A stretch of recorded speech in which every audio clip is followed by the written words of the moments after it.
क्या नाम है तुम्हारा? सत्यम कुमार।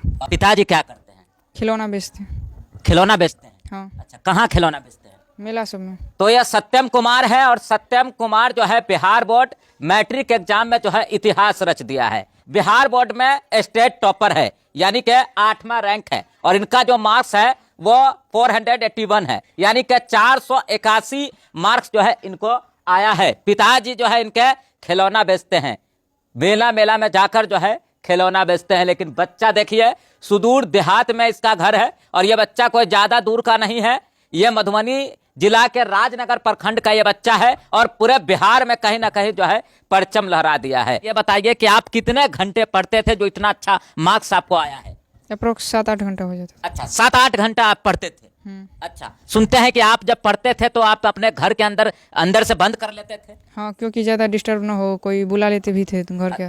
अच्छा, डिस्टर्ब ना हो इसलिए अंदर से बंद कर लेते थे। ये डेली का रूटीन होता था क्या आपका? हाँ, लगभग रहता था। लगभग रहता था। अच्छा, ये बताइए कि मोबाइल भी देखते हैं क्या? मोबाइल का पॉजिटिव यूज़ करते थे, मतलब जो कॉन्सेप्ट छूट रहा है उसके लिए हम ऑनलाइन देखते थे वीडियोस, ताकि वो हमारा कॉन्सेप्ट क्लियर रहे। अच्छा, मतलब जो मोबाइल आप देखते थे सिर्फ और सिर्फ अपने पढ़ाई के लिए? हाँ, उसी के लिए यूज़ करते थे उनका। क्या कोई गाना रील वगैरह देखते थे आप? नहीं, मतलब जब डिमोटिवेटेड हो जाते तो खान सर का जो मोटिवेशनल वीडियो सब होता है वो देख लेते थे। तो आप समझ सकते हैं कि ये बच्चा मोबाइल तो रखता था। अपना मोबाइल था बाबू? नहीं, अपना मोबाइल नहीं था, पिताजी का यानी कि घर का मोबाइल था। मोबाइल तो रखता था लेकिन रील नहीं देखता था। और ये सच बोल रहा है या झूठ बोल रहा है, ये इसके मार्क्स से आप समझ सकते हैं कि पूरे बिहार में जो है इन्होंने मतलब एक इतिहास रच दिया है। 481 अंक जो है इसका आया है और पूरे बिहार में 8वें रैंक पर है। ये मामूली बात नहीं है। जब कोई बच्चा बिहार बोर्ड में और स्टेट टॉप हो जाए तो ये आप समझ सकते हैं। बहुत सारे बच्चे होंगे जो मोबाइल देखते हैं और मोबाइल पर क्या क्या नहीं देखते हैं ये भी आप समझ सकते हैं। लेकिन इतिहास वही रचता है जो त्याग करता है और इसने त्याग किया होगा तभी जाकर जो है इतना बड़ा मकाम इसको मिला है। अच्छा, कितना खुश हैं आप ये बताइए? बहुत खुशी हो रही है, क्योंकि जब रिजल्ट का परिणाम एग्ज़ाम का परिणाम मिलता है तो जितना मेहनत करते हैं अगर उतना मार्क्स आ जाता है तो बहुत खुशी मिलती है। बहुत खुशी मिलती है। मेरे पीछे देख सकते हैं ये दादी है और ये माँ है। अच्छा, ये दादी है आपकी? हाँ। अच्छा, ये बताइए कि ये बहुत मेहनत करते थे पढ़ने में? बड़ मेहनत जैसे अपन होइ छलै हाँ। से बाबू बड़ मेहनत केलक। गरीब परिवार के बच्चा अछि जे अपन खानो नहि खाइ। अच्छा, बताइए क्या हुआ था? खाना जे परसल लै छलै एकर कोचिंग के बेर आबि जाइ छलै तऽ ओ खानो छोड़ि के चलि जाइ छै। अच्छा, खाना छोड़ के चले जाते थे? हाँ, ट्यूशन चलि जाइ छै। अच्छा, और मोबाइल पे कभी ये गाना सुनते थे? ये बताइए, ईमानदारी बताइए। ईमानदारी गाना कहियो नहीं। मोबाइल कभी नहीं? कभी। कभी रील देखते एकटा मोबाइल हमरा पास रहै छलै आ कोनो को अथी नहीं मिलल तऽ कनी दे माँ देख। अच्छा, तो क्या देखते थे उसमें? पढ़ाई बेर में पढ़ाई मतलब रील नहीं ना, जो लड़का लोग नाचता है? नहीं नहीं नहीं कुछो नहीं, से तऽ चेहरे बौआ के कहै छै। तो आप समझ सकते हैं कितना होनहार बालक है और देख ही सकते हैं आप। अच्छा, ये बताइए कि आपका जो मार्क्स है वो किस सब्जेक्ट में कितना है? मैथ में कितना है? मैथ में 98।